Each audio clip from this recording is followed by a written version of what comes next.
Nina bakaMgqumeni, nina besilo, kuphi nakuphila kufikela khona lo mbukiso. Nginibengelela futhi ngumfowakaNkeshe.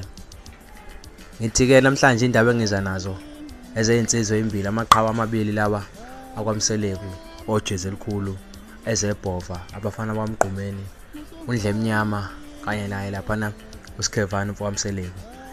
Isenzo sabo esihle kakhulu abasenzile bevakashela umndeni wakaMchunu beyopha nje ukudla, beyopha izipho, beyobonga phela ngoba iqhawe bafowethu kwaNgizwe Mchunu, iqhawe kakhulu ubukhombisela ubuqhawe bakhe noma esephumile eredweni waqhubeka waduma ngoba ngibona ngathi usephinde waduma kakhulu nangesikhathi edume esaseredweni. Njengamanje uthathela ngisho ama-comedian umsebenzi.